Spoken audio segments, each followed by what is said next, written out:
Cet animé suit la vie d'un homme appelé Ricky, qui au début de l'histoire semble être battu. Il pense qu'il va mourir, mais nous découvrons qu'il est en fait en train de suivre une formation électronique, et ses supérieurs se tournent vers lui et lui disent qu'il est prêt pour l'examen. La scène change alors et nous voyons plusieurs aventuriers de la guilde s'inscrire à l'examen de rang E. Alyssa, qui est la réceptionniste, guide le personnel, et quand il s'agit de Ricky, elle le reconnaît, car ils ont déjà travaillé ensemble jusqu'à son départ, déterminé à devenir un aventurier. On remarque qu'il est très nerveux. Après tout, il a plus de 30 ans, et normalement seuls les adolescents commencent au rang F puis progressent, et ce n'est qu'après 2 ans que les jeunes passent au rang E, donc il pourrait même ne pas être capable de monter d'un rang, parce qu'il est si vieux. Alyssa lui demande ce qu'il a fait ces 2 dernières années, et il répond qu'il s'est entraîné dans les montagnes. Mais de nulle part, un homme ivre apparaît et commence à draguer Alyssa. Ricky tente de calmer la situation en maintenant l'homme au sol, mais pour une raison bizarre, l'homme s'évanouit. Ricky pense que l'homme a simplement trop bu. Après avoir reçu son mot de passe pour l'examen, il devient très effrayé lorsqu'il voit que son numéro représente le numéro de malchance, et cela le rend très inquiet. Mais il continue et rencontre Rinette, qui est l'un de ses professeurs. Pendant ce temps, tous ceux qui sont restés à l'intérieur de la guilde remarquent qu'une empreinte de main a été laissée sur l'armure de l'homme ivre. Ils réalisent que cet homme était un aventurier de classe A et commencent à se demander ce qui lui est arrivé. Et Alyssa commence à se demander si c'est Ricky qui a assommé cet homme. Lorsque l'examen physique de Ricky commence, beaucoup de gens sont surpris de découvrir qu'il passe l'examen à l'âge de 32 ans. Ensuite, tous les candidats sont invités à s'aligner et à placer leurs mains sur une sorte de boule de cristal. En fonction de la lumière émise par le cristal, la personne sera classée en fonction de son rang de mana. Les candidats commencent à placer leurs mains sur le ballon et le rang de chacun est mesuré.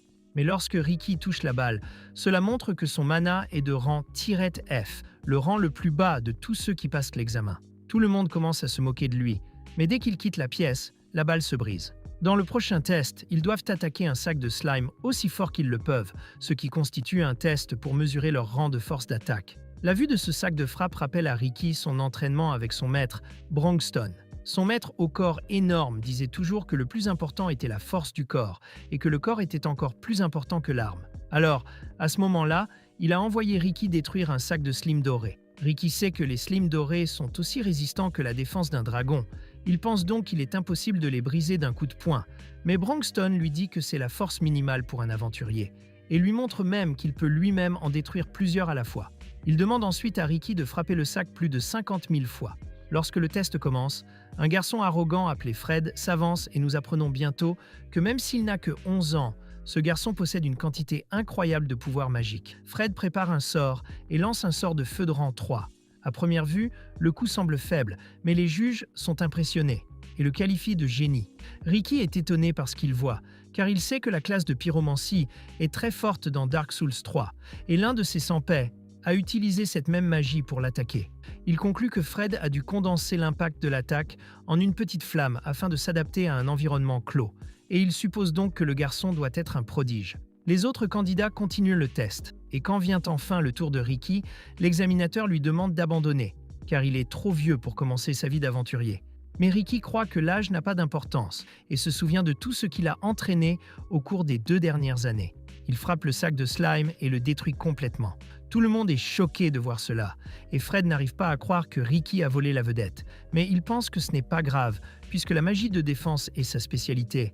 Alors le garçon prévoit de montrer à Ricky sa place lors du prochain test. Mais Ricky surprend à nouveau tout le monde, en se défendant contre un sort de rang 4 que l'examinateur lui lance. L'examinateur se prépare à utiliser un sort de niveau 5 et demande à Ricky d'utiliser un sort de défense plus fort. Mais Ricky dit qu'il n'est capable d'utiliser que des sorts de niveau 1.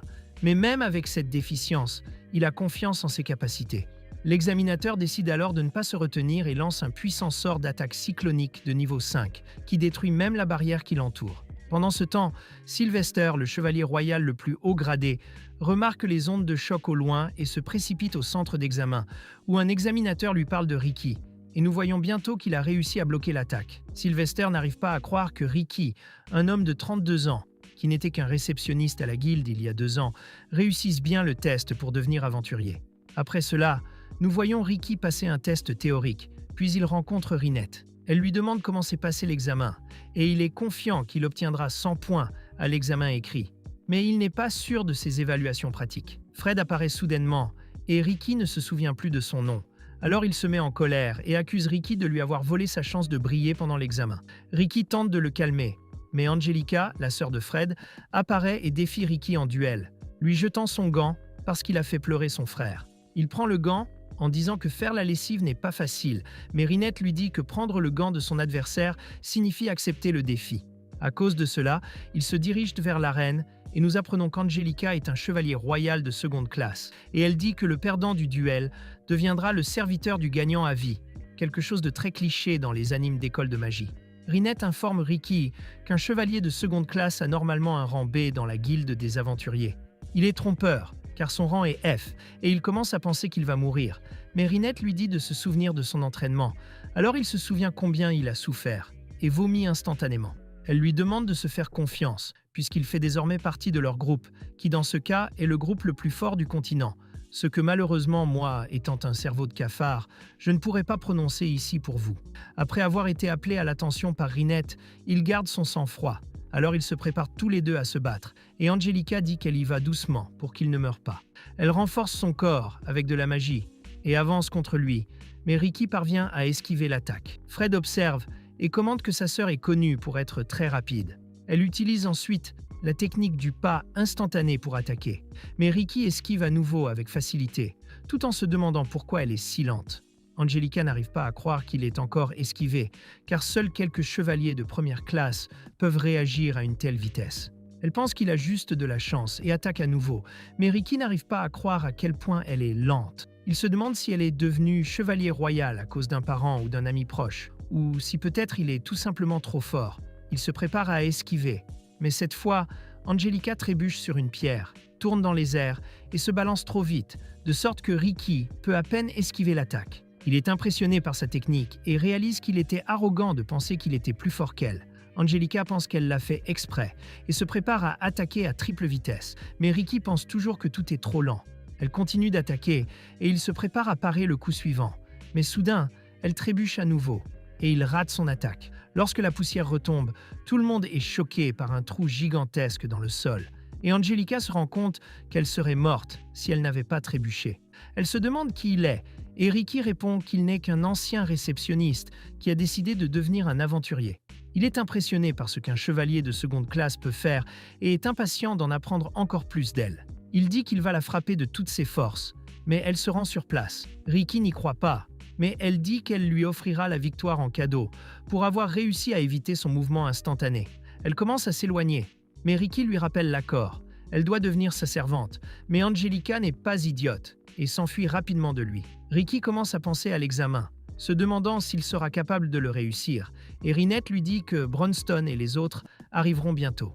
Il demande pourquoi ils viennent, et elle répond que c'est juste pour prendre de ses nouvelles. Cela le fait paniquer, car il sait que rien de bon n'arrive jamais lorsque ce groupe d'aventuriers monstrueux se réunit. Le lendemain, Alice leur dit que les juges vont envoyer de l'énergie magique sur les cartes d'admission. Elle explique que si la carte devient rouge, le participant a échoué et devra réessayer l'année prochaine, mais si elle devient bleue, cela signifie qu'il a réussi.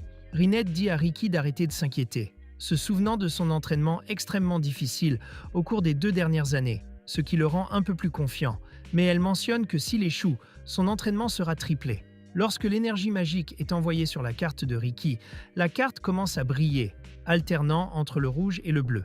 Il est nerveux à ce sujet, mais finalement la carte devient bleue. Alors il peut quitter la salle avec un grand sourire et la tête haute, marchant aux côtés de Rinette, mais soudain il sent quelque chose de fort. Un jeune homme appelé Raster s'approche de Rinette et se présente comme le duc du royaume du Nord. Il commence à flirter avec elle, disant qu'il aimerait faire d'elle sa deuxième épouse, et Ricky intervient. Mais Raster traite Ricky de vieil homme laid. Ricky dit alors que Rinette est sa petite amie, ce qui fait rire Raster, puis il commence à se moquer de Ricky, en disant qu'en plus d'être vieux et laid, il n'est qu'un aventurier de rang F. Ricky commente ensuite que Raster n'a pas l'air si fort, mais Raster révèle qu'il est un aventurier de rang A, et révèle également qu'il a atteint le rang A alors qu'il n'avait que 14 ans. Il explique qu'il est l'examinateur de la 2e étape de l'examen et se tourne vers Rinette, l'invitant à dîner avec lui. Mais elle lui dit de rester à l'écart, car elle est la petite amie de Ricky. Elle dit aussi que son parfum est trop fort à son goût. Raster est furieux et promet de battre Ricky. Puis Fred et Angelica arrivent, et attrape Raster. Après tout, il est leur frère. Le petit dit que Ricky s'est moqué de lui, alors il prévoit de se venger. Angelica pourrait empirer les choses, mais elle ne dit rien.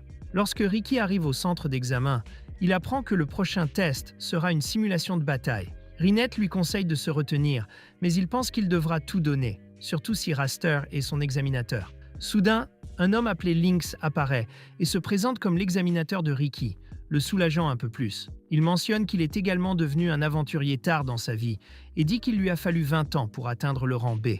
Il dit à Ricky qu'il est une grande motivation pour les hommes d'âge moyen qui veulent réaliser leurs rêves. Après avoir dit cela, Lynx part, tout en se disant que Ricky semble s'être entraîné dur pour cet examen. Mais Raster apparaît soudainement, disant qu'ils doivent parler. Après un certain temps, les candidats apprennent que Lynx est tombé malade et que Raster prendra la relève en tant qu'examinateur. Ricky et les autres participants sont inquiets, car Raster est connu comme l'homme aux 1000 sorts, et son autre surnom est le broyeur de rang F. Ricky se rend compte qu'il a des ennuis et pense à s'enfuir, mais il sait que ses supérieurs tripleront son entraînement s'il n'y parvient pas. Rinette le réconforte à nouveau en lui disant qu'elle croit en lui, mais un garçon à capuche s'approche soudainement de lui et lui propose de lui parler de son avenir. Il prend une boule de cristal et dit à Ricky de s'asseoir, mais Rinette se rend compte qu'il y a un sort sur la chaise, et Ricky finit par disparaître avant qu'elle ne puisse faire quoi que ce soit. Elle devient furieuse et détruit la balle, révélant que la personne qui a planifié ce piège avec le sort de téléportation était le petit Fred. Elle lui demande où Ricky a été emmené et le menace en disant qu'elle lui mettra la tête dans le cul. Le garçon effrayé révèle qu'il a transporté Ricky à 100 mètres de là et qu'il doit actuellement être près de la plage. Au même moment, nous voyons que Ricky est entouré de personnes vêtues de noir et l'une d'elles présente le groupe, révélant que leur tâche est de se débarrasser de Ricky. Ricky réalise que cela fait partie du plan de Raster et l'homme révèle qu'ils sont tous au-dessus du rang B, donc il n'a aucune chance contre eux. Cependant, les professeurs de Ricky apparaissent soudainement, exigeant de savoir ce qui se passe. Mais Ricky leur dit que ces hommes l'aident simplement à s'échauffer pour l'examen. Il demande à ses ennemis de fuir s'ils veulent sauver leur vie, mais l'un d'eux attaque Bronxton et sa lame se brise au contact de sa peau. Le Bronxton brise le poing de l'homme et le guérit également instantanément, donnant à l'homme une autre chance de l'attaquer. Un autre des maîtres de Ricky, appelé Misette, lui dit d'arrêter de s'inquiéter, sort son arme et tire sur les hommes avec ses balles magiques. Un autre membre de l'équipe de Ricky, appelé Alice, est pris en otage par l'un des hommes, et il exige qu'ils remettent tous leurs armes. Ricky lui dit de la laisser partir pour son propre bien, mais l'homme menace de la blesser. Alors elle se met en colère et le chasse avec ses pouvoirs. Le chef des hommes réalise qui ils sont, reconnaissant Alice comme la mage la plus forte du monde, Misette comme le plus grand artisan d'armes et Bronxton comme un maître de toutes sortes de magie de soutien. Ensemble, ils forment le groupe le plus fort de la planète, que mon éditeur mettra à l'écran pour vous. Après les présentations, Alice achève les gardes restants, tandis que Ricky retourne dans la salle d'examen pour trouver Rinette. À son retour, Rinette jette Fred, mais Lynx apparaît soudainement, révélant que Raster l'a forcé à quitter son travail d'examinateur et l'a enfermé dans une pièce. Il demande à Ricky de quitter la salle d'examen pour sa sécurité, mais Ricky se lève et se dirige vers Raster pour le confronter. Nous avons ensuite vu que Raster tourmentait les autres dans l'arène, tandis qu'un homme appelé Adolfo regardait. Cet homme a la capacité unique de voir les principales statistiques des gens, qui sont la force, la dextérité, la capacité de mana et le contrôle magique. Un concurrent avec des statistiques moyennes est vaincu par la magie de foudre de Raster, et quand Adolfo vérifie ses statistiques, il voit que Raster a une quantité folle de mana. Ses yeux commencent à lui faire mal, car regarder quelqu'un de puissant lui fait mal, mais il se rend compte que Ricky entre sur le terrain, alors il vérifie ses statistiques. À ce stade, Adolfo est choqué, car Ricky a toutes ses statistiques au maximum, à l'exception du mana. Et après avoir regardé quelqu'un de si puissant utiliser son pouvoir, il finit par ressentir une douleur insupportable. Pendant ce temps, Lisa rencontre Rinette, et elle se présente comme l'ancienne collègue de travail de Ricky. Alors Rinette l'invite à s'asseoir avec elle. Bronson demande à Rinette ce qu'elle pense de Ricky, et elle pense qu'il réussira facilement l'examen. Mais Lisa pense le contraire, puisque Raster est connu pour écraser les concurrents de rang F avec sa magie. Avant la simulation de bataille, Raster félicite Ricky d'avoir échappé à ses gardes, mais il dit à Ricky de ne pas être trop confiant. Ricky demande pourquoi Raster est devenu un aventurier, et il révèle qu'il est inné génie. Il a donc décidé de devenir un rang A pour gagner du prestige, mais il prévoit d'abandonner cette vie car il en a assez. Le combat commence enfin, et Raster tire un jet de glace sur Ricky, mais il ne bouge pas. Et Raster pense que Ricky doit être très effrayé, mais nous apprenons qu'il a seulement décidé de suivre le conseil de Rinette, de rester calme pendant la première minute du combat, et d'attaquer seulement après avoir pleinement observé son adversaire. Raster lance sa prochaine attaque, qui crée une énorme explosion. Mais Ricky ne souffre pas d'une égratignure. Lisa est surprise, et Bronston lui raconte l'entraînement intense de Ricky, au cours duquel il a été forcé de porter 100 kilos de poids sur ses chevilles et de courir en les portant à travers une forêt pleine de serpents démoniaques. Raster l'attaque sans relâche, mais Ricky reste calme. Et Bronston révèle que Misette était l'entraîneur magique de Ricky, tandis que Rinette était chargée d'entraîner uniquement sa dextérité.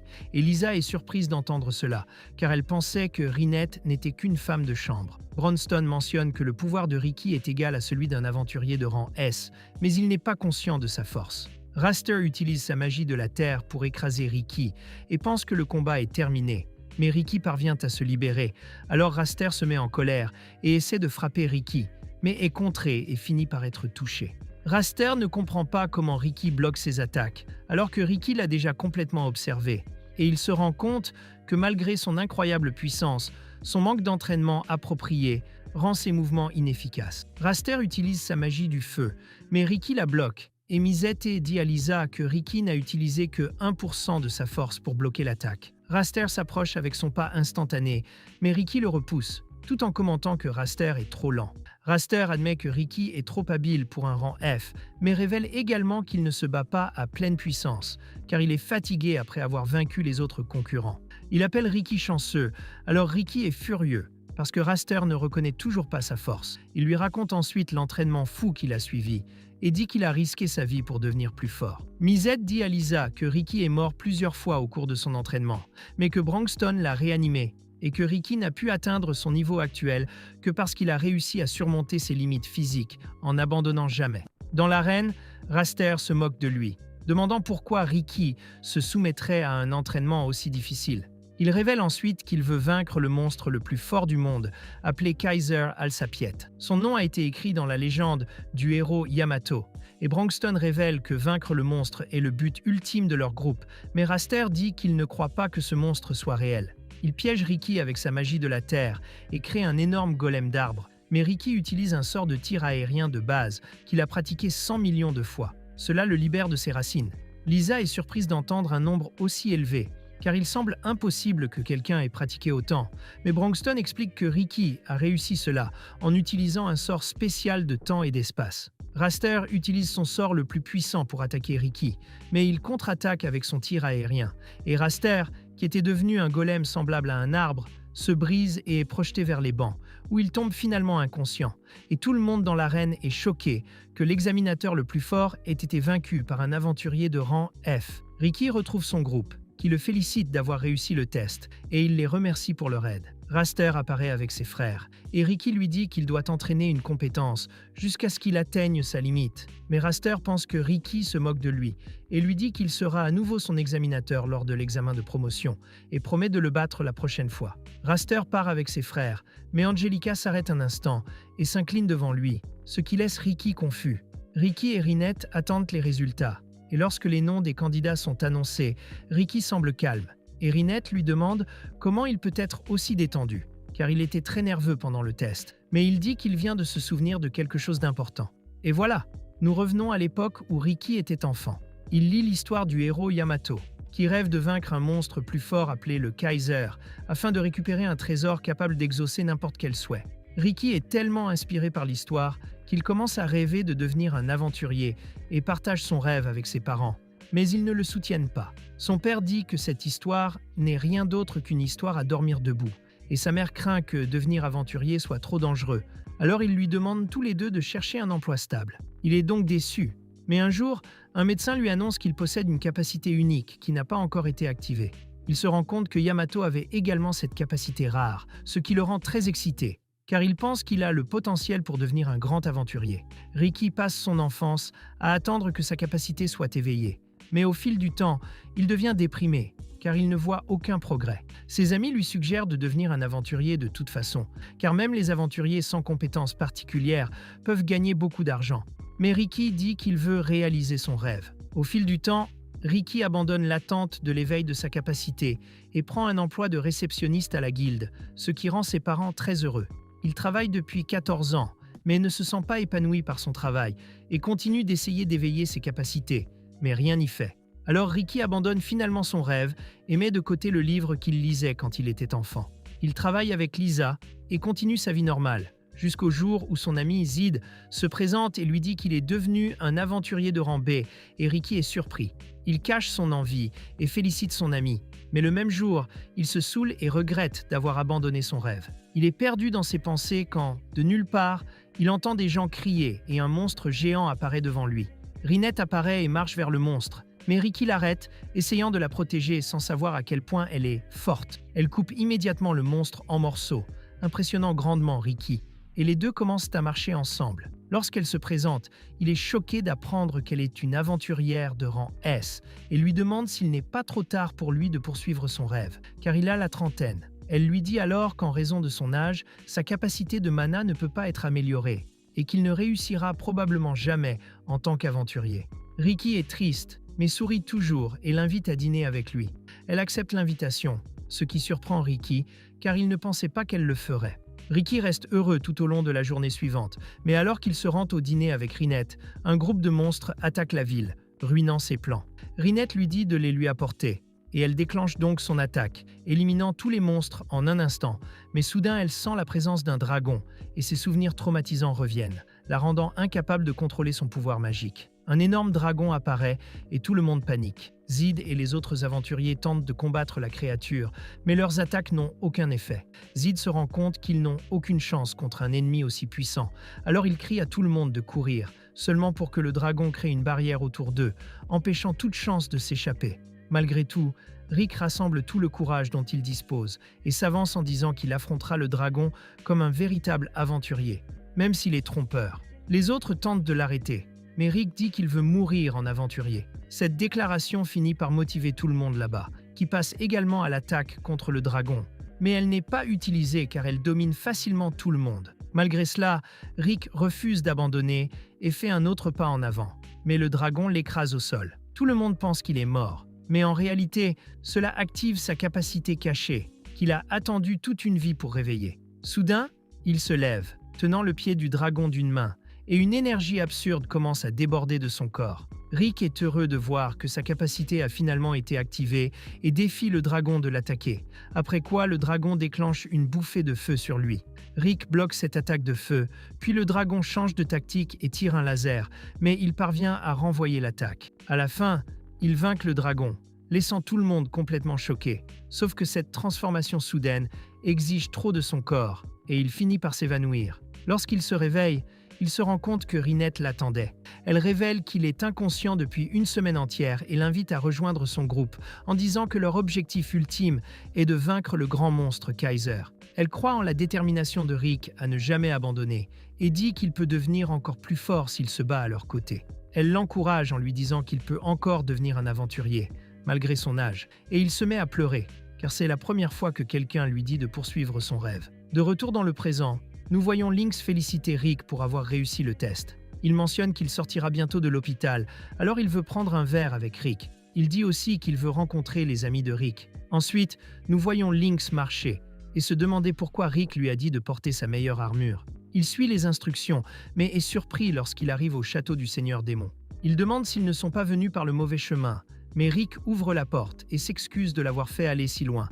Mais son ami est surpris de ne voir aucun monstre à l'intérieur. Rick mentionne que les monstres ne s'approcheront pas du château, et cela amène Link à se demander pourquoi il lui a dit de porter sa meilleure armure. Rick explique alors que c'est pour l'empêcher de mourir. Rinette accueille Lynx à l'intérieur et il voit Alice, ce qui lui fait espérer que sa fille grandira pour devenir aussi forte qu'elle. Mais soudain, elle lui lance un éclair, et juste au moment où il est sur le point de le frapper, Rick le dévie, provoquant la destruction d'un mur. Il rappelle à Alice qu'elle ne peut pas lancer de magie à l'intérieur du château, mais elle dit que jouer avec Rick lui manque, et Rinette lui dit que les frais du concert seront déduits de son allocation alimentaire. Ensuite, la petite fille s'excuse pour ses actes, mais Rick décide de passer du temps avec elle, car il sait qu'elle le fera à nouveau s'il ne joue pas avec elle. Rinette emmène Lynx dans sa chambre, où il remarque Misette à travers la fenêtre et va lui parler. Il s'intéresse au lance-roquette que Misette tient, alors Misette lui permet de le tester.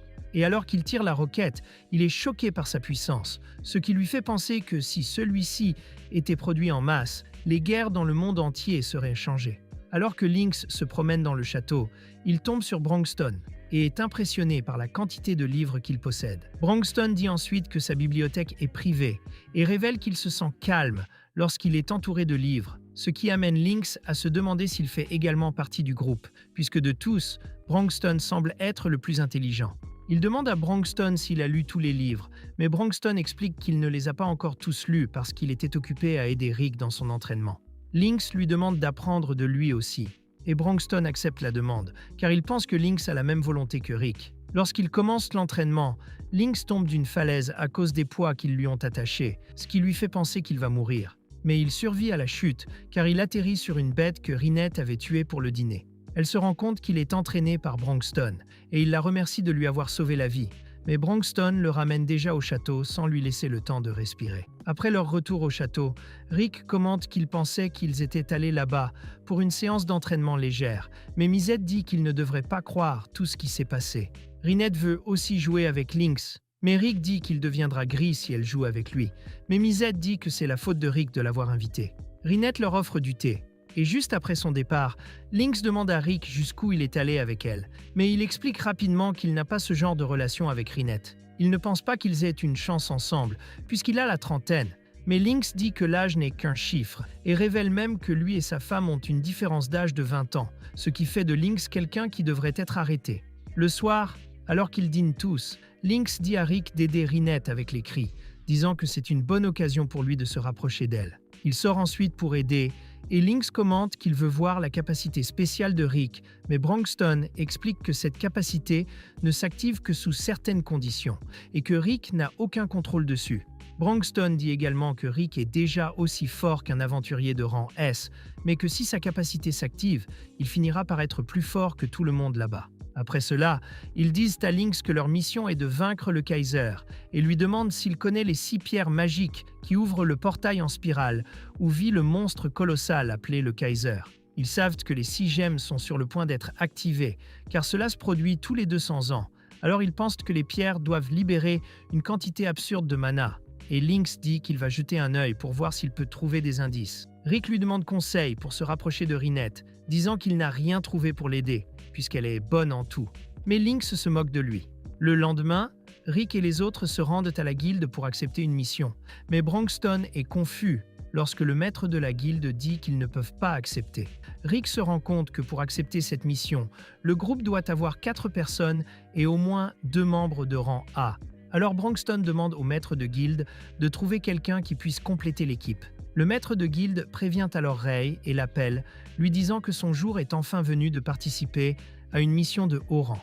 Lorsque la mission commence, Ray demande s'il cherche quelque chose, et Rick répond qu'il recherche une pierre magique. Elle demande si la pierre est un objet coûteux. Rick dit oui. Cependant, il explique qu'elle doit être prudente lorsqu'elle manipule la pierre, car elle pourrait attirer des monstres. En entendant cela, Ray lui assure qu'elle peut gérer quelques monstres. Elle demande à Rick quel est son rang, et quand il dit qu'il est au rang F, elle en arrive à la conclusion qu'il a commencé comme aventurier trop tard, et c'est pourquoi elle veut évoluer bientôt, et ne pas devenir quelqu'un comme lui. De retour au château, Rinette se demande si tout le monde va bien. Mais Misette ne pense pas que quelque chose leur arrivera, puisque cette mission est dirigée par Bronxton. Soudain, Misette utilise sa nouvelle invention pour essayer de voir sous sa jupe, mais elle le surprend en train de le faire et détruit sa machine. Pendant ce temps, Rick et les autres tombent sur Ivan, et Ray a peur et dit qu'il devrait appeler à l'aide, mais est choqué lorsque Bronxton renverse la créature d'un coup de poing.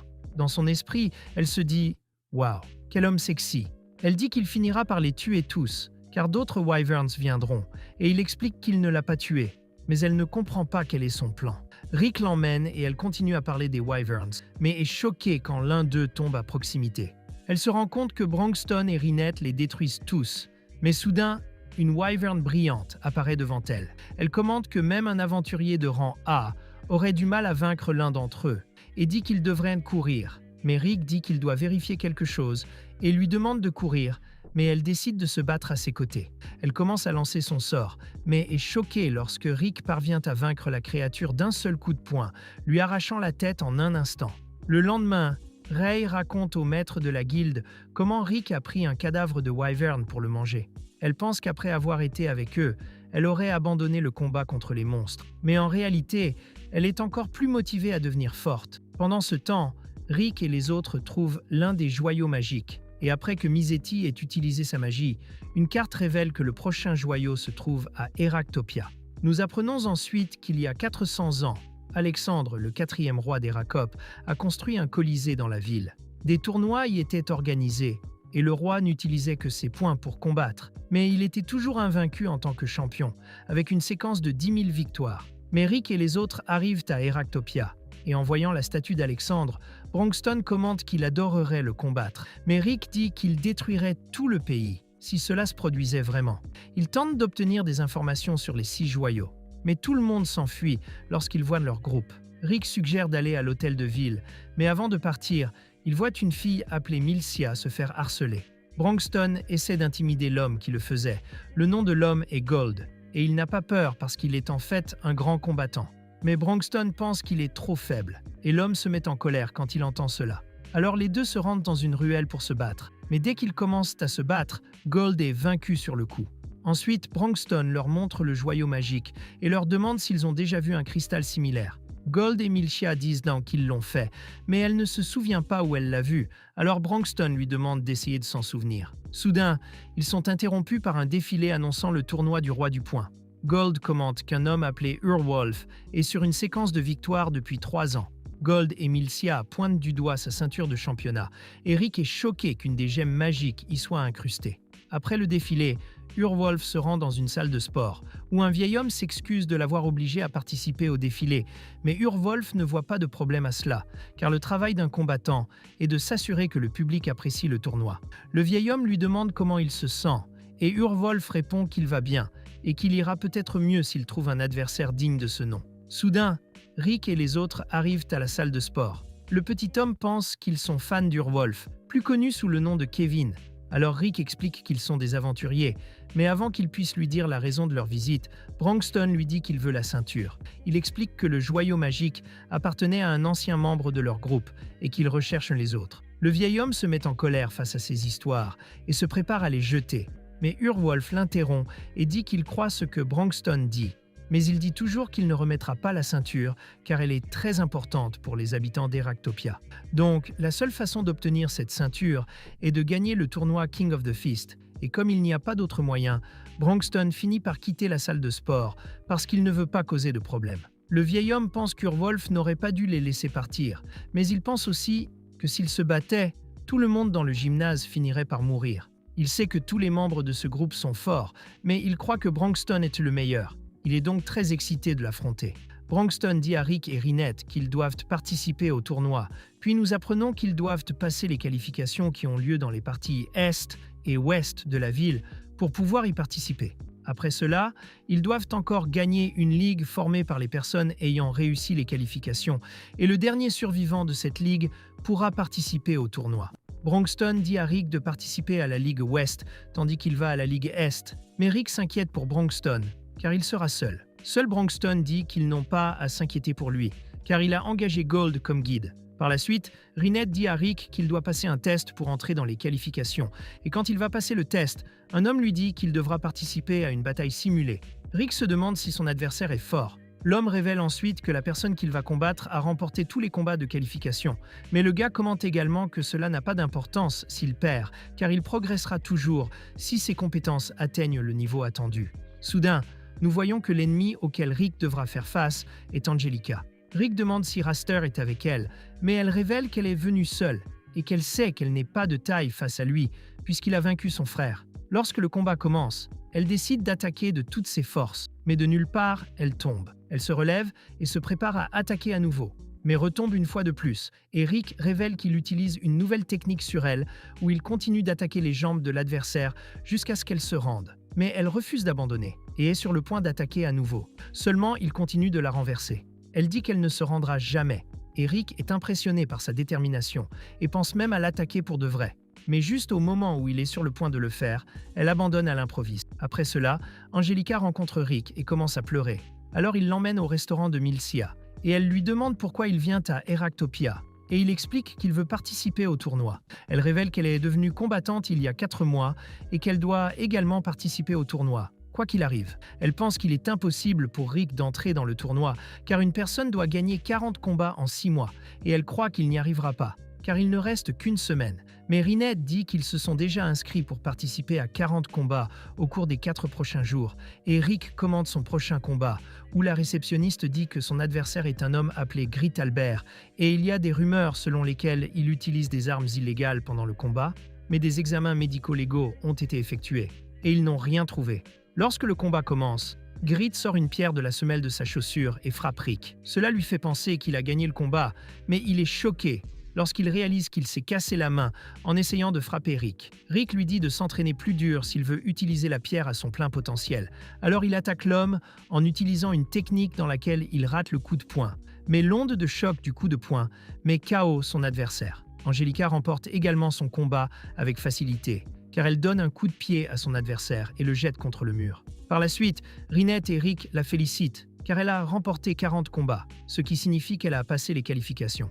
Angelica dit à Rick qu'il ne peut participer qu'à un combat par jour dans chaque endroit, et bien qu'il y ait de nombreux endroits dans le pays, ils sont très éloignés les uns des autres. Il ne lui est donc pas possible de combattre dans 10 matchs ce jour-là. Angelica dit que son prochain match est à 30 km, donc même s'il prend une calèche, il n'arrivera pas à temps. Mais Rick lui dit qu'il est pressé. Alors il commence à courir là-bas. Après son départ, Rinette demande à Angelica si elle veut regarder son match. Elle explique qu'elle le fait, mais qu'elle ne pense pas que ce soit possible. Alors Rinette dit qu'elle l'aidera. Elle attrape Angelica et commence à sauter d'un toit à l'autre, ce qui effraie Angelica. Mais Rinette dit que c'est la seule façon pour qu'elles y parviennent à temps. Après 4 jours, Angelica n'arrive pas à croire que Rick a réellement remporté 40 matchs, et elle est contente de ne pas être dans le même groupe que lui. Rinette demande si Angelica prévoit de gagner la ligue, mais elle sait que ce n'est pas possible, car Rick y participe également. Rinette révèle que même Brangston participe, ce qui rebute encore plus Angelica. Elle se demande si Rinette ne se lasse pas de suivre Rick partout, parce que les gens pourraient penser qu'ils sont petits amis et petite amie, mais Rinette s'en fiche, car elle a déjà des sentiments pour lui. Soudain, ils sont interrompus par un homme qui demande de l'aide en raison du manque de travailleurs. Pendant ce temps, Rick est approché par un homme appelé Rogue. Il est le président du comité qui dirige la Ligue de l'Ouest. Rick demande comment il le connaît, puis Snape mentionne qu'il a entendu parler de lui parce qu'il était la personne la plus rapide à se qualifier pour la Ligue Ouest. Un homme dit à Rogue qu'Angelica n'est pas là, et Rick lui demande s'il la connaît. Puis il explique qu'ils sont proches. Rick demande depuis combien de temps il a arrêté d'être un combattant, et cela surprend Rogue, qui demande comment Rick a découvert qu'il était un combattant. Rick explique ensuite qu'après lui avoir serré la main, il s'est rendu compte que Rogue était un combattant entraîné. Snape révèle qu'il a remporté un petit tournoi il y a 20 ans, mais qu'il a pris sa retraite à 23 ans. Ce tournoi a donc été sa seule victoire. Il mentionne également que son organisation envoie un participant au tournoi, et avant de partir, il demande à Rick de dire à Angelica de ne pas trop essayer. Après cela, Rick se rend au restaurant de Missa, et elle lui dit de faire attention, car même si Rogue ressemble à un chevalier, il y a de nombreuses rumeurs selon lesquelles il aurait des liens avec un monde souterrain. Elle commande que son organisation est le sponsor du tournoi. Ils peuvent donc envoyer un participant, car ils ont une place gratuite. Pendant ce temps, Angelica et Rinette portent des tenues de lapin et tentent de convaincre les gens de parier sur le tournoi. Un autre lapin complimente Angelica sur son énergie, et elle dit qu'elle n'a pas accepté le travail parce qu'elle l'aime. Mais Rinette lui rappelle que c'est Angelica elle-même qui a accepté l'offre. Soudain, un homme buveur apparaît et commence à héberger les lapins. Et quand il essaie de se rapprocher d'Angelica, elle et Rinette le battent. Rick arrive juste à ce moment-là et est choqué de voir ce que porte Angelica. Mais sa réaction est encore pire lorsqu'il voit Rinette. À la salle de sport, Werewolf et le vieil homme sont impressionnés par Brangston, qui a réussi à passer les qualifications de la Ligue de l'Est en 2 jours, et Werewolf est encore plus surpris lorsqu'il découvre que Rick a fait la même chose, seulement en 4 jours. Il est excité de les combattre, et l'expression de son visage rappelle au vieil homme l'époque où il l'a recruté pour venir à Heractopia. Le lendemain, on voit qu'Angelica est très en colère contre Rick, car il a réagi très différemment lorsqu'il l'a vu dans sa tenue de lapin. Lui et Rinette disent qu'elle aussi était très jolie, mais Angelica est toujours agacée. Puis Rick commente qu'il a rencontré un homme appelé Rogue la veille, ce qui change totalement son humeur. Elle dit qu'elle ne sait pas qui il est. Après cela, Le championnat pour décider qui entre dans le tournoi commence enfin, et le premier combat se déroule entre Angelica et une fille appelée Hélène. Angelica passe directement à l'offensive, mais Hélène esquive son attaque. Quand elle essaie de frapper Angelica, elle bloque le coup. Rick et Rinette remarquent qu'Angelica fait plus d'efforts que d'habitude, ce qui n'est pas vraiment son style. Malgré tout, elle remporte le combat avec un coup de pied qui projette Hélène directement contre un mur. Rick et Angelica continuent de gagner leur combat et il lui reste encore 4 matchs à disputer, tandis que Rick doit tous les gagner pour participer au tournoi. Dans le combat suivant, dès le début, Angelica fait face à un homme appelé Taylor et elle commence par lui lancer une attaque éclair, mais cela ne fonctionne pas et il la frappe et la jette contre le mur. Taylor remporte le combat. Après cela, Rick dit à Angelica qu'il était évident que son adversaire avait une défense solide, alors il lui demande pourquoi elle continue à utiliser des techniques qui épuisent son endurance, mais elle part sans donner de réponse. Rick continue d'insister. Puis Angelica dit que Rogue est son fiancé et qu'il a aidé sa famille lorsqu'elle était en difficulté. Nous voyons ensuite un flashback il y a 1 an, où les parents d'Angelica sont décédés.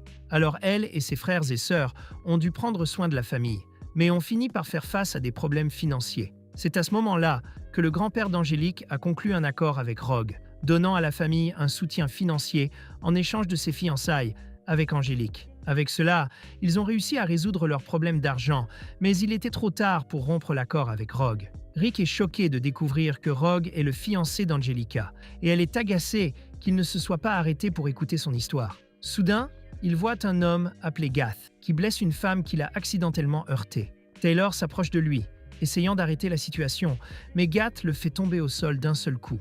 Gath commence à déchirer les vêtements de la fille, et Angelica lui dit d'arrêter.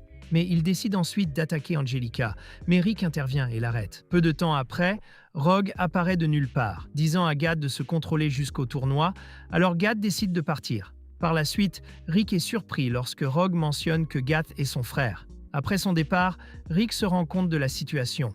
Et tout le monde demande si Rogue n'a pas sponsorisé le tournoi simplement à cause de ses fiançailles avec Angelica. Elle pense que cela pourrait être vrai, car il a investi beaucoup d'argent dans elle et ses fiançailles, mais il n'a pas assez d'argent pour cela, alors il compte probablement gagner le tournoi pour faire fortune. Rick sait que beaucoup de paris ont lieu lors de ces tournois, et si Snape a l'intention de gagner beaucoup d'argent grâce au combat, il prévoit probablement de truquer chacun d'eux. Angelica croit qu'il va le faire par l'intermédiaire du combattant qu'il sponsorise, et elle a un grand plan pour vaincre ce combattant, pour le faire annuler le mariage. Mais le problème est que le combattant est précisément Gate, et elle sait qu'elle n'a aucune chance contre lui. Alors Rick lui propose de l'entraîner. Lorsque l'entraînement commence, Rick met des poids sur le corps d'Angelica, et l'attache même à celui-ci, ce qui la laisse totalement confuse. Mais il lui dit simplement d'utiliser la magie de renforcement et de commencer à courir. Il explique qu'en la mettant rapidement en contact avec quelqu'un, son corps s'adaptera plus vite aux mouvements rapides. Elle demande une pause, mais il lui dit qu'ils ne se reposeront pas avant 6 heures. Il s'est même surpris qu'elle ait réussi à survivre le premier jour et commente que lorsqu'il a été entraîné par Rinette, il s'est évanoui immédiatement. Maintenant, Angelica est épuisée, mais elle est heureuse d'avoir survécu au premier jour, seulement pour être choquée lorsque Rick lui dit que ce n'était qu'un échauffement. Et le 5e jour d'entraînement, Angelica s'enfuit. Elle est assise dans un café et pense que Rick ne devinera jamais où elle est, mais il arrive dans seulement 15 minutes et elle pense qu'elle va se faire gronder pour s'être enfuie. Mais Rick comprend ce qu'elle a fait, car il a lui aussi pensé à abandonner plusieurs fois au cours de son entraînement. Il est même mort plusieurs fois, mais Bronson a continué à le ranimer et a toujours dit à Rick qu'il le regretterait encore plus s'il abandonnait cet entraînement, ce qui l'a poussé à continuer à s'entraîner. Elle explique ensuite que depuis qu'elle est enfant, on lui a appris à être une noble femme. Mais cela ne lui convient pas, et elle veut contribuer à la famille en étant quelqu'un qui sait se battre. Elle décide de continuer à s'entraîner, et Rick lui dit qu'elle est une excellente épéiste, mais il sait qu'un combattant doit se battre avec ses mains. Il pense donc qu'elle devrait utiliser des techniques qui transforment ses mains en épée. C'est pourquoi il a appelé Rinette pour la former. Le prochain combat d'Angelica est contre un homme appelé Silver, et celui qui gagne entre dans le tournoi. Tout le monde pense qu'elle va se battre, mais quand le combat commence, elle lui donne un coup de pied et gagne le combat instantanément.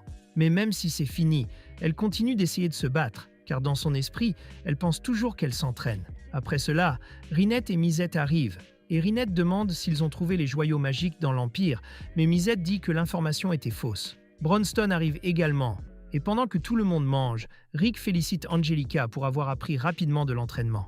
Elle ne pense pas avoir assez de temps pour tout apprendre, mais Bronstone explique que même si elle s'entraîne pendant une courte période, ses efforts seront toujours récompensés.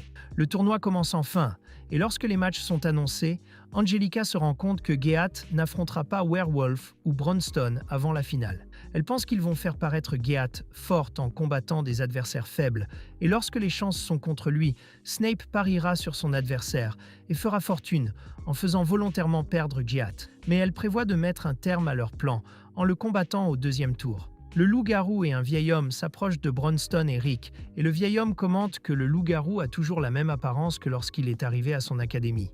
Ensuite, nous revenons au moment où Werewolf est entré à l'académie, et le vieil homme dit qu'ils ont un combattant qui a fait partie des 4 premiers du tournoi. Alors Werewolf demande à combattre ce gars, pensant qu'il pourrait le battre facilement, mais finit par perdre le combat. Après avoir goûté à la défaite pour la première fois, son attitude change, et il commence à s'entraîner sans arrêt, ce qui le conduit à devenir le nouveau champion. Lorsque le premier combat commence, l'adversaire de Gehat essaie de le frapper à plusieurs reprises, mais en vain, et Gehat le bat d'un seul coup. Le public est choqué par sa force, mais Rick pense qu'il y a quelque chose d'étrange, car bien que Gehat soit fort, ses mouvements ressemblent à ceux d'un amateur. Les autres matchs continuent avec Rick et tous les autres passant au tour suivant, et dans le dernier tour du premier combat, Werewolf affronte un homme appelé Eddie. Lorsque le combat commence, Eddie passe à l'offensive, mais le loup-garou le frappe immédiatement avec un coup de poing. Rick pense que le loup-garou savait déjà exactement comment Eddie allait se déplacer, et Bronstone commente que le loup-garou a un grand odorat. C'est pourquoi il peut sentir le changement dans les signaux électriques et l'adrénaline. Soudain, le loup-garou est renversé par Eddie après un coup, mais Rinette observe que le loup-garou se laisse volontairement frapper. Et quand Eddie tente d'attaquer une fois de plus, le loup-garou le fait tomber au sol d'un coup, remportant ainsi le combat. Le lendemain, le match d'Angelica contre Gehat est sur le point de commencer, et Snape demande à Rick s'il peut s'asseoir avec lui, ce qui le fait se demander pourquoi Snape n'est pas assis dans la zone VIP. Mais il explique que le match est entre son frère et sa fiancée, il doit donc regarder de près. Pendant ce temps, Angelica s'approche de Gehat avant le match, disant qu'elle va lui montrer les résultats de son entraînement, mais il l'insulte parce qu'elle est plus faible que lui, même s'il ne s'est jamais entraîné et ne dépense que l'argent de son père. Elle pense qu'il ment parce qu'il n'est pas possible d'avoir un physique aussi bien défini sans entraînement, mais il dit simplement qu'il évitera de lui frapper le ventre, afin qu'elle puisse toujours avoir les enfants de son frère. Lorsque le match commence, Angelica frappe le Gehat, mais son attaque n'a aucun effet sur lui. Alors elle retire sa magie de renforcement, ce qui le surprend, mais en l'attaquant à nouveau, elle parvient à blesser son corps, le faisant saigner. Rogue est choqué, car même la lame la plus tranchante ne pourrait pas blesser le corps du Gehat. Mais Rinette lui dit qu'Angelica a utilisé une technique de manipulation du mana, et bien qu'elle n'ait pas réussi à l'apprendre complètement pendant son entraînement, elle a continué à s'entraîner seule. Donc en la mélangeant avec la réflexion inversée du mana, elle a réussi à développer cette technique avec ses propres efforts. Misette explique que c'est une technique pour stocker temporairement du mana dans le corps et libérer instantanément plus de production de mana que la normale, et cela demande beaucoup au corps. Mais Angelica peut l'utiliser facilement après avoir suivi l'entraînement infernal du mois dernier. Elle continue d'attaquer Gehat, ce qui le met très en colère, alors il frappe le sol, provoquant le remplissage de l'arène de poussière. Il tente de lancer une attaque surprise, mais elle parvient à l'esquiver, et une fois de plus, il utilise la même stratégie, mais au lieu d'attaquer de face, il se place derrière elle et l'envoie dans le mur. Elle utilise le pas instantané, mais est choquée qu'il ait réussi à apprendre ce mouvement après l'avoir simplement regardé, et lui assène à nouveau un coup qui l'envoie voler. Rogue dit à Ricky que la première fois qu'il a rencontré Gehat, c'était lorsqu'il essayait de se faire un nom en tant que combattant, et Gehat l'a battu facilement, ce qui l'a poussé à prendre sa retraite. Snape sait que tout le monde pense qu'il truque les combats, mais il révèle qu'avant le début du tournoi, personne ne pensait qu'un combattant inconnu comme Gehat serait capable de gagner, alors il a tout misé sur lui. Pendant le combat, Gehat insulte Angelica et ses parents, et continue de la frapper jusqu'à ce qu'elle soit à bout de souffle, mais quand elle refuse d'abandonner, Gehat commence à avoir envie de la tuer.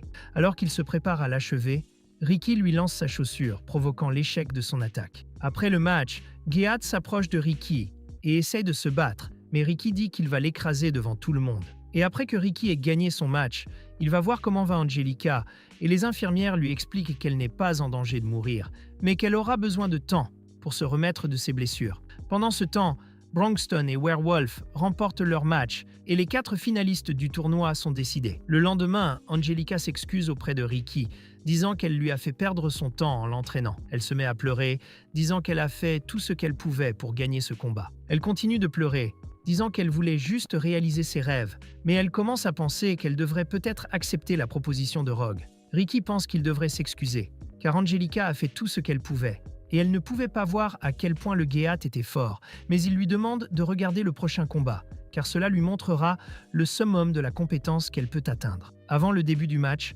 le Geat s'excuse de ne pas avoir tué Angelica, ce qui rend Ricky furieux. Puis, alors que le combat commence, Ricky frappe Geat au visage, le faisant tomber à genoux.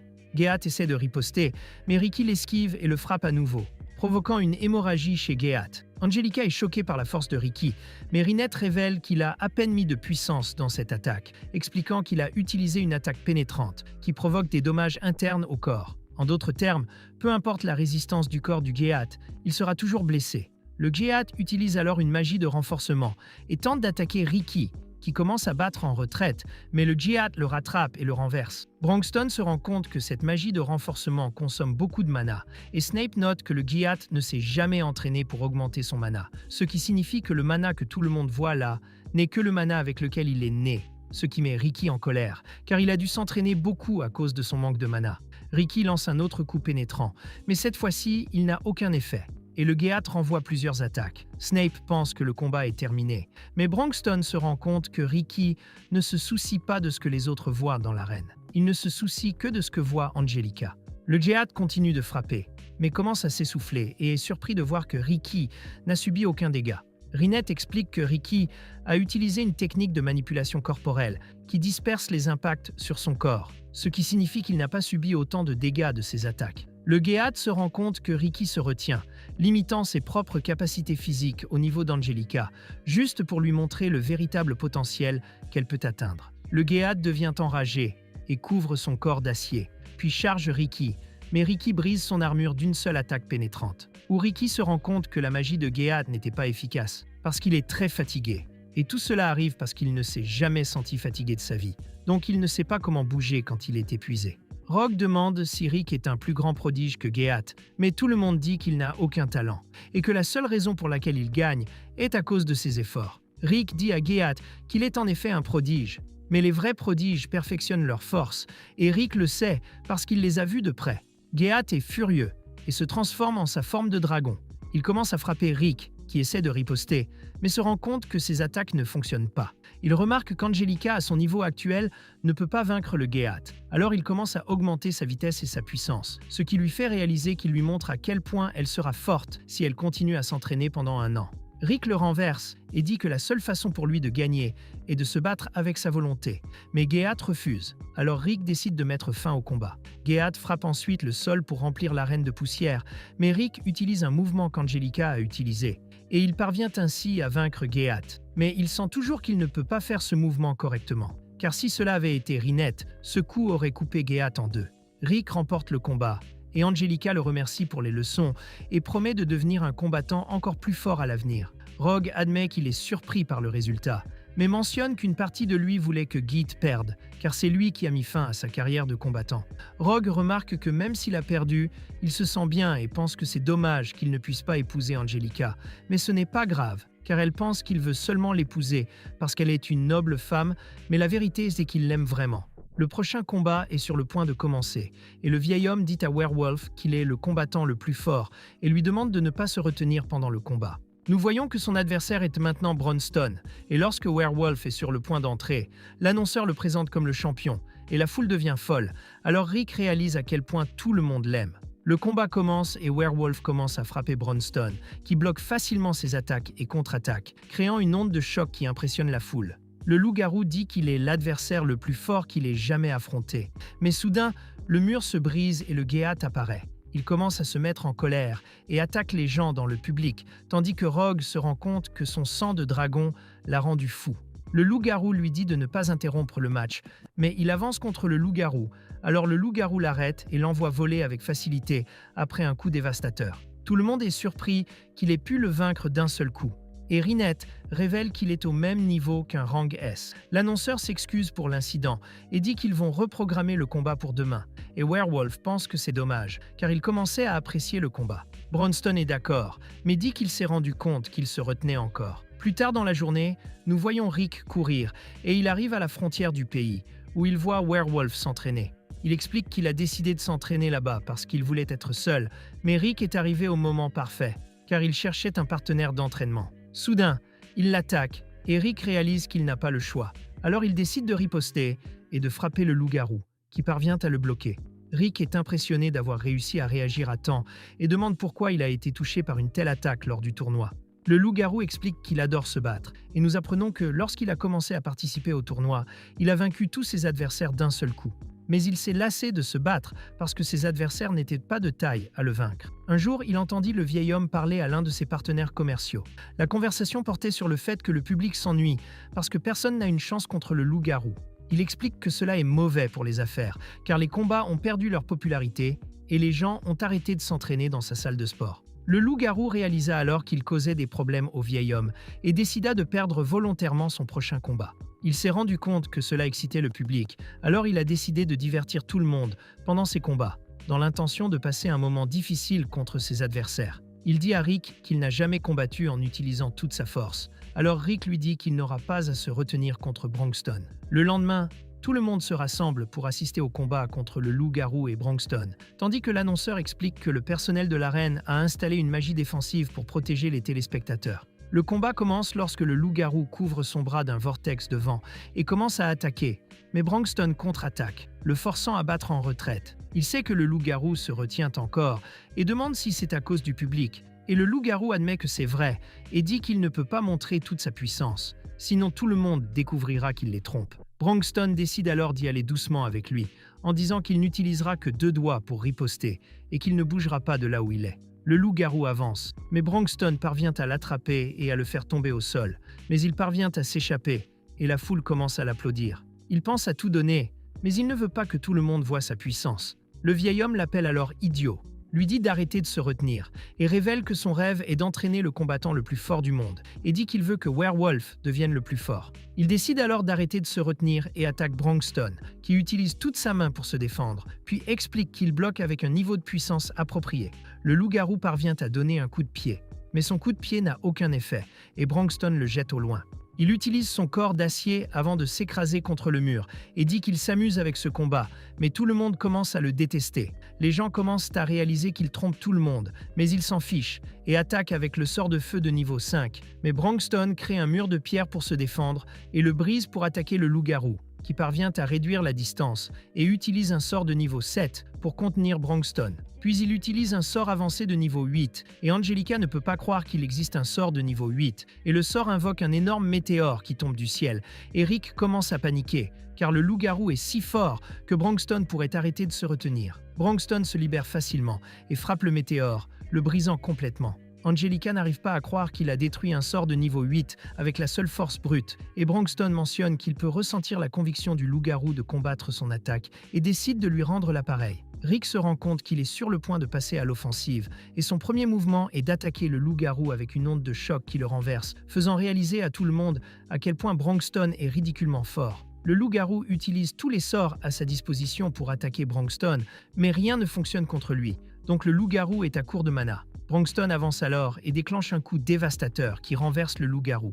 Rick sait qu'il a pu utiliser la magie défensive pour bloquer, mais se rend compte qu'il est dans un état terrible et pense à abandonner. Mais il se souvient qu'il a toujours voulu combattre quelqu'un de plus fort que lui. Il se lève donc et s'élance. Mais il est épuisé lorsqu'il réalise qu'il a atteint sa limite. À ce stade, tout le monde commence à l'encourager. Alors il s'excite et combine toutes ses compétences, attaquant avec tout ce qu'il a. Il parvient à frapper Bronstone, et tout le monde est impressionné par sa puissance. Mais Bronstone est toujours debout et demande s'il a enfin réussi à libérer tout son potentiel. Il dit ensuite à Bronstone qu'il n'a pas hésité et commente qu'au moins, il a réussi à faire sortir Bronstone de son siège et que c'était le combat le plus amusant qu'il ait jamais eu. Après avoir entendu cela, Bronstone porte le coup final, vainquant ainsi le loup-garou.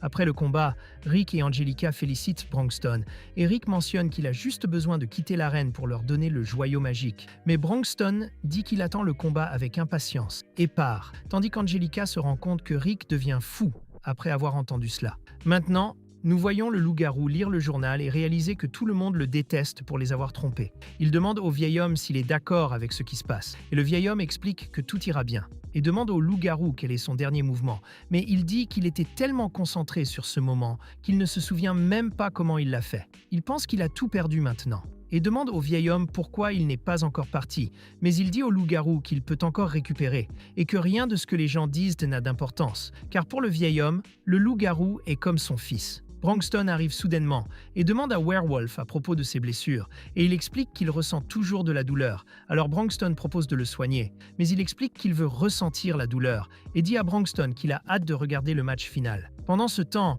Rick s'est enfermé dans sa chambre et Angelica lui demande de sortir, mais il refuse en disant qu'il ne veut pas mourir. Rogue lui dit que tout le monde est excité de regarder le match final, mais il valorise davantage sa vie, et c'est pourquoi il ne veut pas se battre. Rogue commence alors à se plaindre, disant que des millions de personnes ont travaillé dur pour rendre le tournoi possible, et que d'innombrables fans attendent avec impatience de regarder le match final. Mais comme Rick a trop peur de se battre, il n'a d'autre choix que d'abandonner ses rêves. Rick commence à se sentir mal, et Angelica lui rappelle que Bronxton peut le ranimer s'il meurt. Mais il explique que la mort est une expérience traumatisante et dit qu'elle ne comprendra jamais ce que c'est que de traverser cela. Elle lui dit qu'elle l'admirait autrefois en tant que mentor, mais qu'elle croit maintenant qu'elle s'est trompée à son sujet, et part. Après cela, nous voyons Bizette révéler que Bronxton a décidé d'entraîner Rick parce que son rêve a toujours été de trouver quelqu'un qui pourrait égaler ses compétences de combat. Mais tout le monde veut qu'il comprenne les sentiments de Bronxton, et Rinette lui rappelle que Bronxton attend avec impatience la bataille. Dans un flashback de 2 ans plus tôt,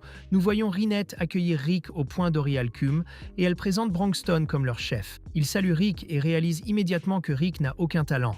Alors Rick lui demande s'il doit abandonner, mais Bronxton lui dit qu'il a juste besoin de s'entraîner plus dur que tout le monde et lui demande s'il est prêt à faire l'entraînement le plus dur de sa vie. De retour dans le présent, Angelica dit que Rick est pathétique et demande si son entraînement avec Bronxton était vraiment si extrême. Puis Rinette explique que l'entraînement de Rick était fou et dit que c'est un miracle qu'il n'ait pas perdu la tête. Elle se rend compte qu'il a dû travailler très dur, puisqu'il était déjà d'âge moyen et n'avait aucune compétence. Mais Rinette lui dit qu'il a une compétence, et elle explique que cela nuit à son corps. C'est pourquoi Bronxton lui a interdit de l'utiliser. Nous revenons à Rick, qui demande à Rinette si elle pense qu'il est si mauvais. Mais elle dit qu'elle sait qu'il ne l'est pas, et dit qu'elle a toujours l'intention de le soutenir parce qu'il est une si bonne personne. Cependant, même s'il veut abandonner, elle pense toujours qu'il devrait combattre Bronxton. Le lendemain, la foule se rassemble pour assister au combat final, et Snape est très inquiet que l'événement soit ruiné si Rick abandonne. Le combattant explique que le vainqueur sera couronné champion et recevra 300 millions de dollars en prix.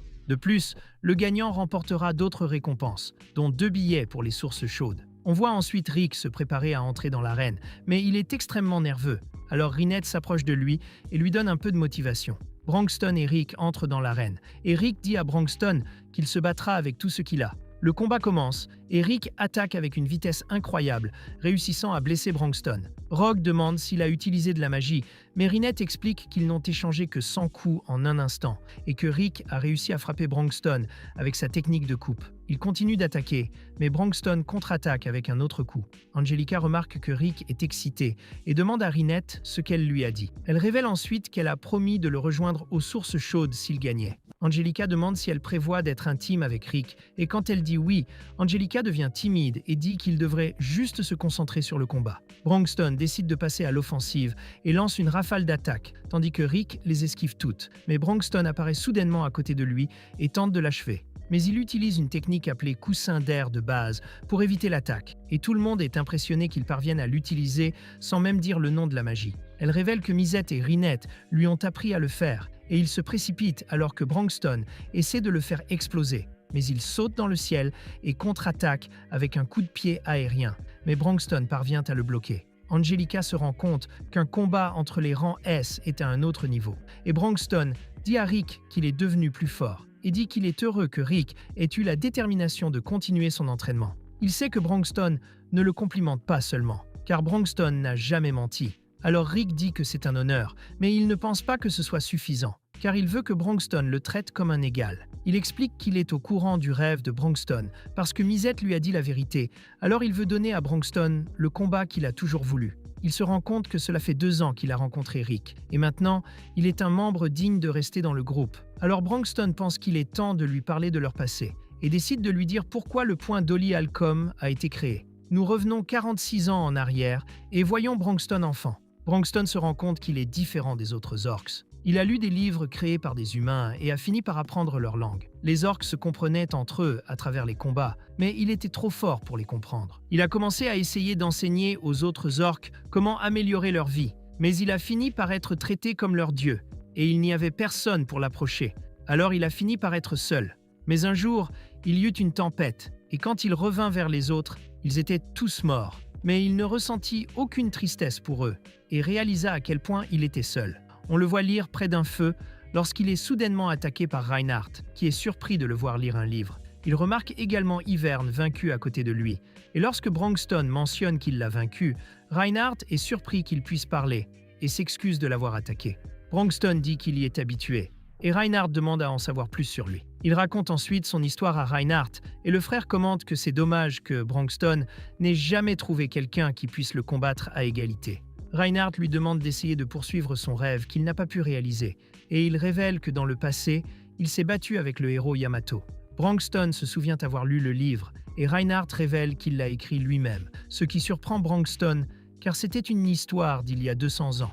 Bronxton commente qu'il a l'intention de poursuivre le grand monstre Kaiser, et Reinhardt dit qu'en le poursuivant, Bronxton trouvera peut-être les personnes les plus fortes, afin qu'il puisse combattre quelqu'un à armes égales. Ils ont donc fini par créer le groupe Orihalcon Fist, et il parvient bientôt à trouver des gens aussi forts que lui, mais se rend compte qu'ils sont forts dans d'autres domaines, et il cherche quelqu'un avec qui il peut se battre avec ses poings. Il crée donc un plan d'entraînement parfait. Mais Misette pense qu'il sera impossible pour quiconque d'y survivre, alors il abandonne. Mais comme la vie est pleine de surprises, à un certain moment de sa vie, il finit par rencontrer Rick. Rick se souvient de la façon dont Bronxton a supervisé son entraînement chaque jour pendant toutes ces années, et réalise combien de temps Bronxton a passé avec lui. Il veut donc donner à Bronxton le combat décent qu'il a toujours recherché. Bronxton est ému par cela, et les deux commencent à se battre avec tout ce qu'ils ont. Alors Rick décide de se battre sans peur, et ils continuent à échanger des coups. Misette se rend compte que la barrière est en train de s'effondrer et utilise la magie divine pour renvoyer tout le monde. Le loup-garou se demande ce qu'il a fait, puis il explique qu'il a dû les renvoyer pour leur sécurité, car la barrière va se briser. Et Rogue n'en croit pas ses yeux. Angelica observe que Rick a porté plus de coups, mais les attaques de Bronxton étaient plus fortes. Rick finit par être touché, mais refuse d'abandonner. Il continue d'échanger des coups. Et Bronxton finit par s'amuser, mais finit par renverser Rick et détruire une grande partie de l'arène. Lorsque la poussière retombe, Rick se demande s'il en a fait assez pour satisfaire Bronxton, mais il voit que Bronxton est toujours plein. Alors il sait qu'il n'en a pas fait assez pour être considéré comme digne d'un adversaire digne. Alors, afin de rembourser sa dette envers lui, Rick active sa capacité. Bronxton est surpris de voir cela, et la petite Alice révèle qu'ils ont secrètement entraîné Rick pour l'aider à contrôler son pouvoir. Il dépasse ses limites et attaque Bronxton, qui se rend compte qu'il a toujours été trop concentré sur la recherche d'un égal à combattre, et cela ne lui a pas permis de réaliser qu'il avait des amis qui se souciaient tellement de lui qu'ils ont agi en secret, aidant beaucoup dans l'entraînement de Rick pour ce moment. Il réalise finalement qu'il n'est plus seul, alors il attaque Rick de front, et ils font tous les deux de leur mieux dans leurs attaques finales, ce qui provoque une énorme explosion de lumière. Et lorsque la poussière se dissipe, nous voyons que Bronxton est toujours debout, et Rick ne peut pas croire à sa force, mais Bronxton le remercie de l'avoir aidé à réaliser son rêve, et peu de temps après, il tombe aussi. Quand Rick se réveille, il voit Rinette à côté de lui, et Misette lui dit qu'il dort depuis 3 jours. Il demande pourquoi il a la ceinture, mais Bronxton souligne que même s'il a gagné le combat, c'est Rick qui a gagné le combat. Puis Bronxton remercie tout le monde de l'avoir aidé à réaliser son rêve. Après cela, ils prennent le 2e bijou et le remplacent par une réplique. Rick remarque qu'ils sont un peu plus proches du Kaiser, alors il demande l'âge de Reinhardt, puisque la légende de Yamato remonte à 200 ans. Puis Bronxton mentionne que Reinhardt a une capacité inhérente qui lui permet de vivre plus longtemps. À ce moment-là, Rick demande où il est maintenant, pensant qu'il est en mission secrète, mais Bronxton dit qu'il est en fuite parce qu'il a oublié de rendre des livres. Par la suite, Rogue dit à Urwolf que Rick et Brankston ont refusé le Grand Prix en non seulement cela, mais ils ont refusé le titre de champion. Donc Urwolf est toujours le champion, mais il ne pense pas qu'il mérite la ceinture. Gold et Milcia pleurent, alors que Brankston se prépare à partir. Quand tout le monde part, nous voyons que Brankston est heureux, car maintenant il se sent beaucoup plus à l'aise en sachant qu'il n'est pas seul. Le groupe se sépare d'Angelica, mais elle dit qu'elle reviendra parce qu'elle a demandé à Brankston de la former. Rick pense qu'elle est folle, mais elle déclare qu'elle va le rattraper, et même le surpasser. Puis il dit qu'il attend ce jour, avec impatience. Il mentionne qu'il va retourner au château pour un entraînement supplémentaire, et quand Angelica demande à quelle distance il se trouve, il dit que ce n'est qu'à environ 3000 km. Elle dit alors qu'il est fou, et il commente qu'il lui a fallu 3 jours pour y arriver. Et elle pense que c'est impossible, car cela devrait normalement prendre plusieurs mois en calèche. Mais Alice mentionne qu'ils peuvent améliorer le cheval, et Misette utilise sa magie pour rendre le cheval complètement réglé. Alors que Rick se prépare à partir, Rinette mentionne le voyage aux sources chaudes, ce qui le rend très excité car il l'imagine, mais il dit qu'il n'a pas gagné. Cependant, Misette commente que le combat était un match nul. Ils doivent donc décider des choses en retournant au château, et si Rick gagne, il pourra aller aux sources chaudes. Mais s'il perd, son entraînement sera multiplié par 100. Alice commence la course, puis Misette et Brankston se mettent à courir, tandis que Rick est dévasté. Et alors qu'il court après les autres, il dit à Rinette qu'il va gagner. Nous les voyons tous retourner au château, et Rick pense à la façon dont il a finalement réalisé son rêve de devenir un aventurier, mais il sait que ce n'est pas la fin, car cela signifie que son prochain rêve l'attend, qui est de vaincre le grand monstre Kaiser. C'est la fin de cet anime incroyable. Si vous l'avez apprécié, n'oubliez pas de l'aimer, de le partager avec vos amis et de commenter que je l'ai regardé jusqu'au bout. Seuls les joueurs les plus légendaires le commentent.